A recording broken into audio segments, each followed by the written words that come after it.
Ang Munting Bariles ni Guy de Maupassant, isang buod. Sa isang payapang nayon sa kanayunan ng Normandia, France, ay naninirahan ang isang matandang balo na kilala sa ngalan na Aling Magloire. Si Aling Magloire ay hindi isang mayaman, ngunit siya ay masipag, masinop at matalino sa pamumuhay. Sa kanyang edad, hindi na siya gaanong malakas, ngunit ang kanyang isipan at puso ay nananatiling matatag. Namumuhay siyang mag-isa sa isang maliit ngunit maayos sa sakahan na minana niya mula sa kanyang yumaong asawa.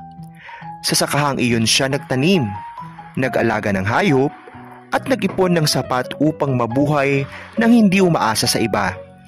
Sa kabila ng kanyang pagiging balo, hindi siya kailanman naging pabigat sa sino man. Isa siyang huwarang babae sa kanilang lugar. Ang lupaing ito, bagamat maliit, ay may napakahalagang halaga. Hindi lamang sa pananalapi, kundi sa damdamin. Ito ang tanging alaala ng kanyang pagmamahalan at buhay kasama ng kanyang asawa. Dito nila pinagsaluhan ang mga tagumpay at kabiguan, dito nila pinanday ang kanilang simpleng pangarap. Ngunit sa paligid ng kanyang lupa, ay naroroon ang malalawak na pag-aari ng isang mayamang Panginoon na kilala sa ngalan na Ginoong Jules Chicot. Isang negosyanteng tuso, sakim at mapagkunwari. Isa siyang lalaki na may malalawak na lupain at malakas na impluwensya sa bayan. Matagal nang binabalak ni Ginoong Chicot na bilhin ang lupang pag-aari ni Aling Magloire dahil dito na lamang ang natitirang parte na hindi pa nasasakop ng kanyang malawak na taniman. Ipinagpapatuloy niya ang pag-aalok ng pera sa matanda, ngunit palaging tinatanggan ito ni Aling Magloire. Hindi ko ibebenta ang lupaing ito, Ginoo. Ito lamang ang natitirang bahagi ng aking nakaraan. Matatag na sabi ng matanda. Pero paano kapag ikaw ay tumanda at hindi pa nakakapaghanap buhay? Tanong ni Chicot. Ayaw kong ipagpalit sa kahit anong halaga ang bahagi ng buhay ko. Dahil dito, nainis si Ginoong Chicot. Subalit imbis na gumamit ng dahas, gumamit siya ng isang mapanlinlang na taktika. Isang anyo ng kabaitan na may bahid ng kasamaan. Isang araw, siya'y nagpakita sa bahay ni Aling Magloire, dala ang isang munting bariles ng mamahaling alak.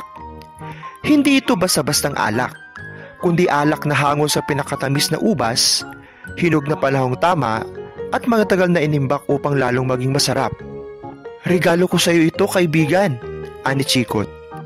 Ikaw ay matanda na, marapat lamang na matikman mo ang ginhawa ng kunting alak sa gabi. Noong una, tumanggi si Aling Magloire. Hindi siya sanay uminom. Sa buong buhay niya ay walang alak na dumampi sa kanyang dila. Ngunit sa paulit-ulit na paghihikayat at sa kaunting kuryosidad sa inaalok ng mamahaling inumin, siya'y napilit ding tumikim. Sa unang tikim, may ngiti pa sa labi si Aling Magloire. Hindi niya inakalang ganun pala kasarap ang lasa ng alak.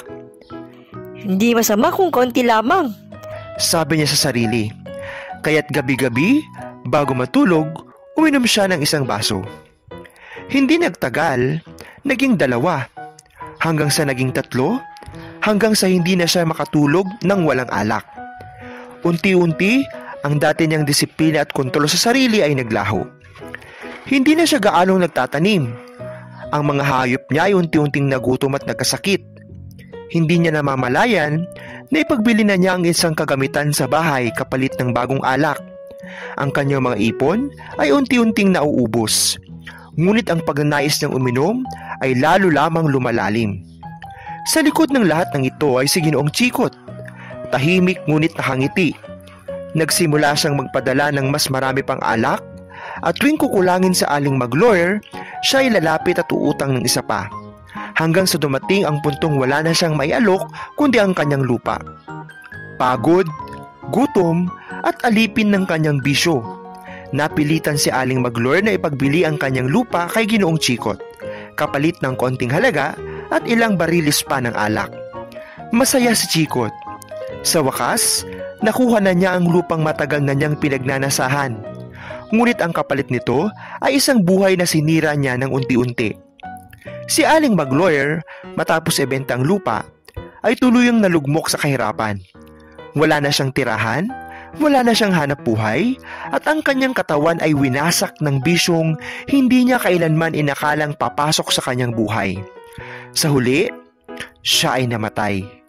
Mag-isa, tahimik, at limot. At si Ginoong Chikot?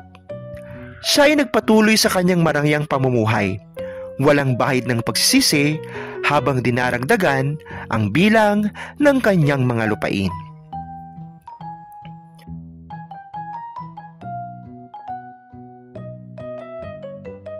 Ang aral at ang masusing pagsusuri sa kwento.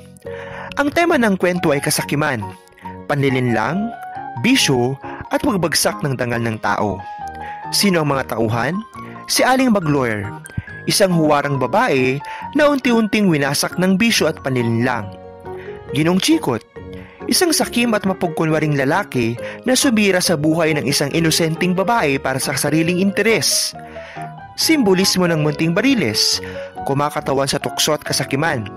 Maliit, ngunit kayang bumago ng buong buhay. Ano naman ang aral? Huwag magpapadala sa tukso kahit pa ito'y mukhang inosente. Hindi lahat na nagbibigay ay may mabuting layunin. Ang bisyo ay maaring manggaling sa simpleng pagkukusang sumubok at ito'y pwedeng sirain ng lahat. Sa mundo, ang hustisya ay hindi lamang dumarating. Minsan, ang mga sakim ang nagwawagi, ngunit hindi kailanman sila magiging tunay na payapa.